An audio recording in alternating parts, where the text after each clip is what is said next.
In the 4th chapter of Galatians, Paul is still discussing Israel's relationship to Old Testament law. Let's keep in mind that whenever Paul preached the gospel of the grace of God in Jewish synagogues, there were invariably Gentile proselytes in the group.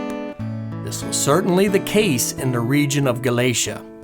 As this 4th chapter opens, Paul makes an illustration about a child who is an heir to his father.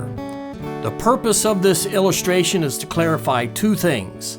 First, Israel's former position under Old Testament law, and second, their new standing as sons of God. Here now is the illustration that the Apostle Paul used, Galatians chapter 4, verses 1 and 2. Now I say that the heir, as long as he is a child, differeth nothing from a servant, though he be Lord of all, but is under tutors and governors until the time appointed of the father. Simply stated, an heir is one who inherits the possessions of his ancestor.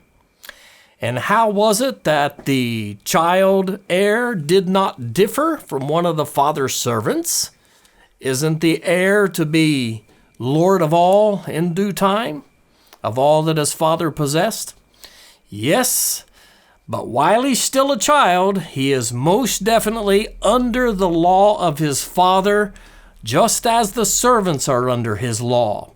Verse number 2 explains that the child is subject to tutors and governors according to the will of the father. And those tutors have commandments which the child must follow, as well as punishments. The governors have limitations and instructions imposed upon the child, which must be followed under the law of the father. In verses 3 through 5, we learn that the illustration is there to describe the situation of those who were under the law until Christ redeemed them from the bondage and curse of the law. Starting at verse number 3 then. Even so, we, when we were children, were in bondage under the elements of the world. But when the fullness of the time was come, God sent forth his Son, made of a woman, made under the law, to redeem them that were under the law, that we might receive the adoption of sons.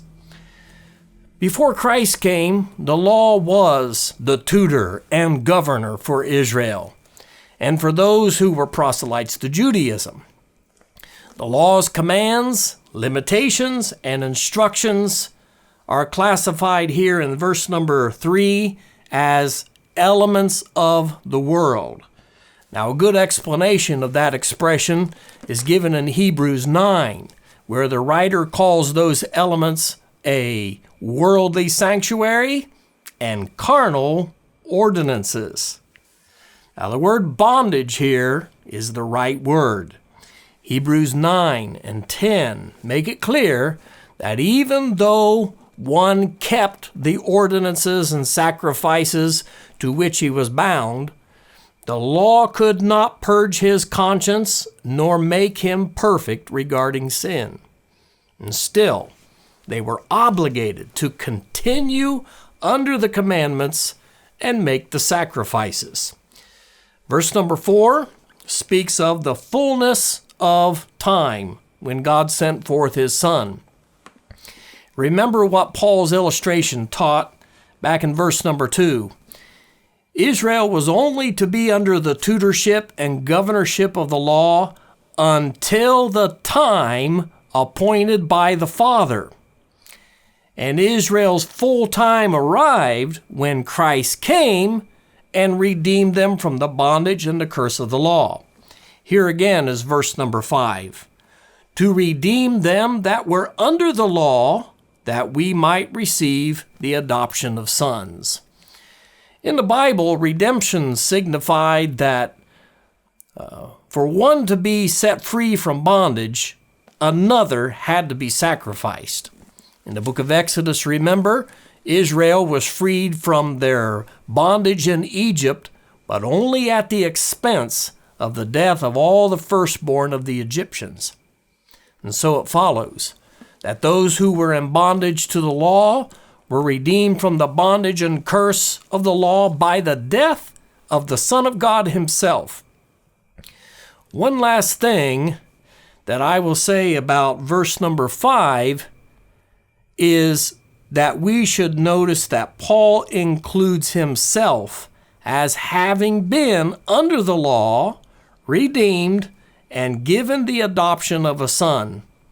Now make sure you catch verse number 6 and 7. And because ye are sons, God hath sent forth the Spirit of his Son into your hearts, crying, Abba, Father. Wherefore thou art no more a servant, but a son. And if a son, then an heir of God through Christ. That generation who had been under the law, and who first learned and believed that Christ died for their sins and rose again for their justification, they were redeemed from the bondage and the curse of the law, given the adoption of sons and the indwelling of the Holy Spirit, made to be sons of God and heirs of God through Christ. There's so much confusion exists regarding the law today, and this passage gives the simple answer.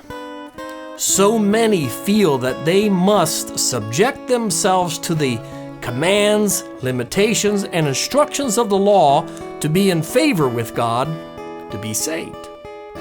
But the truth is, the fullness of the time for those under the law has already come. In fact, that time came and went 2,000 years ago. Well, that's all for today. And Lord willing, we'll continue this chapter in our next episode. Thanks for watching.